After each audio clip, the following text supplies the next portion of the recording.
Hi everybody, welcome to lovely families kitchen. பசியோடு இருக்கவங்களாம் ருசியாக சாப்பிட்லாம் வாங்க. எங்கள் கிச்சனுக்குள்ளே ஃபர்ஸ்ட் டைம் வரவங்களா இருந்தால் எங்கள் சேனலை சப்ஸ்கிரைப் பண்ணிவிட்டு பெல் ஐக்கன் கிளிக் பண்ணிவிட்டு வாங்க ரெசிபிக்குள்ளே போயிடலாம். கோதுமை மாவு வச்சு தான் கொஞ்சம் டிஃப்ரெண்ட்டாக பண்ண போகிறோம். குழந்தைங்களுக்குலாம் ரொம்ப பிடிக்கும்.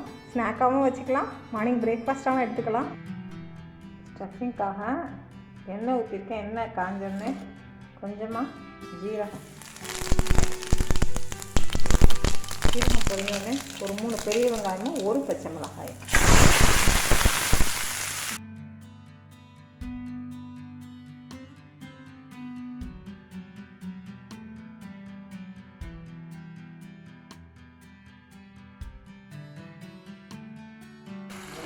இஞ்சி பூண்டு க்ரஷ் பண்ணது, தேவையான உப்பு போட்டுக்கலாம்.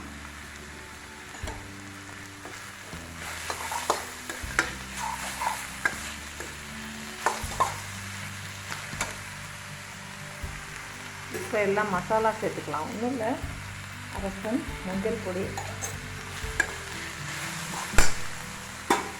1 ஸ்பூன் மிளகாய் பொடி,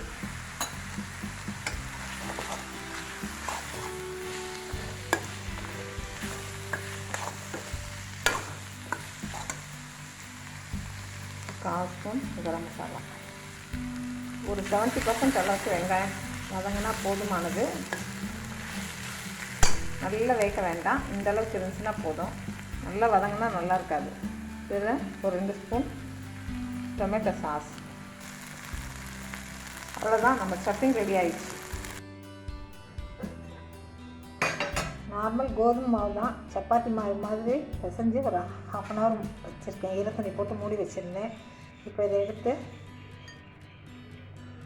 இந்த சைஸில் பால்ஸ் ரெடி பண்ணிக்குவோம்.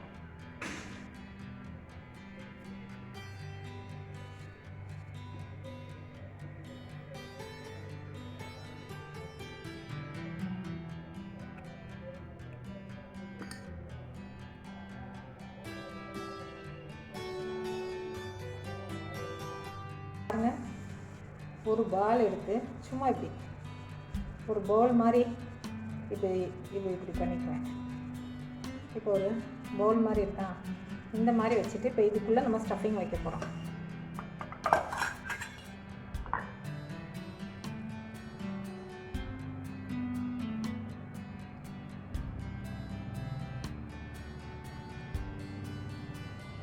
கொஞ்சம் அளவாக வைங்க, ஸ்டஃபிங் வெளியில் வராமல் அளவாக வைங்க. வச்சுட்டு இப்போ நம்ம என்ன பண்ண போகிறோம்னா, அந்த மாவை ஃபுல்லாக க்ளோஸ் பண்ண போகிறோம். அதுக்கு தகுந்த மாதிரி இந்த இடத்த கொஞ்சம் இப்படி விரித்து விட்டுக்கோங்க.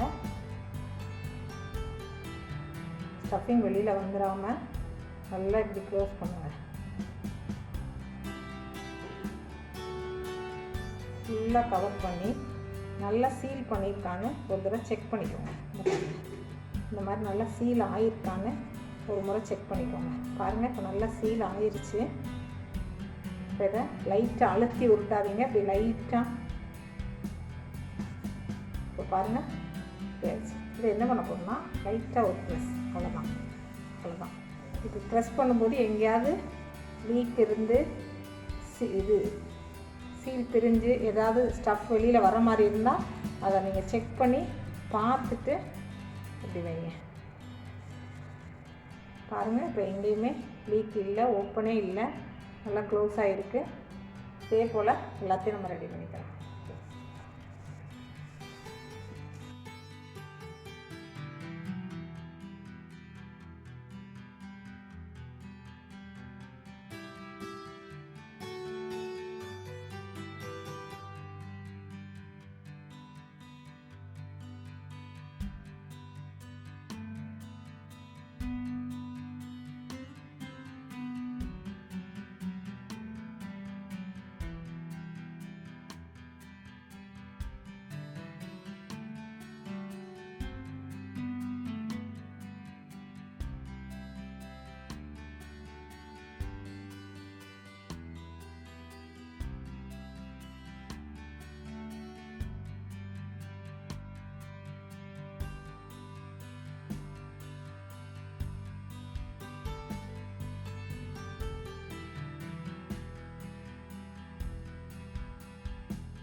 பாருங்கள், சூப்பராக ரெடி பண்ணி வச்சுருக்கோம். பாருங்கள், இந்த கடாயில் தண்ணி வச்சுருக்கேன். ஒரு டம்ளர் தண்ணி ஊற்றிருக்கேன். இது மேலே ஒரு ஸ்டாண்டு வச்சுருக்கேன்.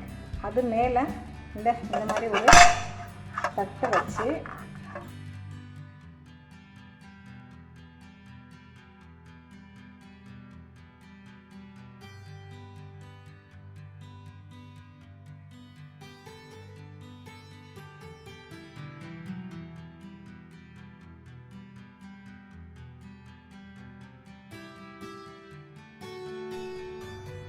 நல்லா ஸ்டீம் வந்துச்சு.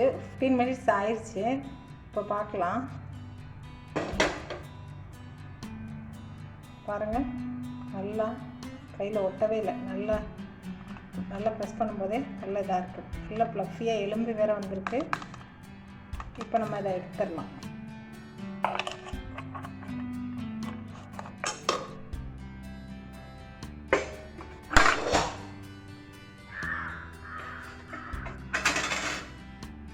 நல்லா சீல் பிரியாமல் நல்லா வெந்து வந்திருக்கு. இப்போ இதை நம்ம தவாவில் போட்டு எடுக்க போகிறோம். வச்சு தவாவில் எண்ணெய் விடுவோம். எண்ணெய்க்குள்ளே போட்டு எடுக்க போகிறது இல்லை, நம்ம எண்ணெய் விட்டு தான் எடுக்க போகிறோம்.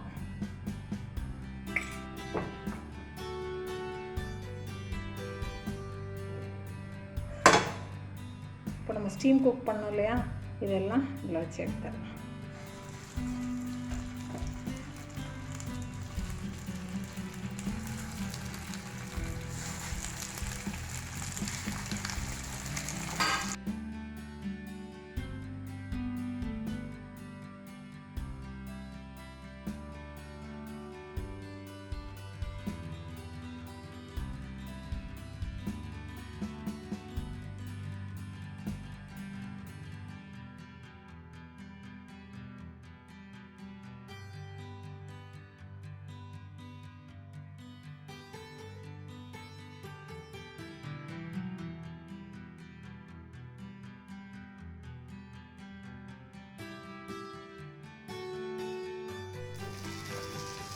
பாருங்கள், சூப்பராக ரெடி ஆயிடுச்சு. நம்ம ஊற்றின எண்ணெயே இருந்தால் பாதி எண்ணெய் தான் ஆகிருக்கு, பாதி எண்ணெய் அப்படியே இருக்குது.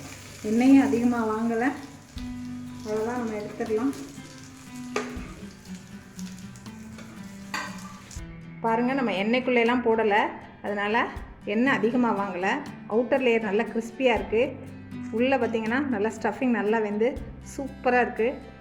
ட்ரை பண்ணி பார்த்துட்டு கமெண்ட்ஸில் சொல்லுங்கள். இந்த வீடியோ உங்களுக்கு பிடிச்சிருந்தா ஒரு லைக் போட்டு அப்படியே உங்கள் ஃப்ரெண்ட்ஸ் அண்ட் ரிலேட்டிவ்ஸ்க்கு ஷேர் பண்ணிவிடுங்க.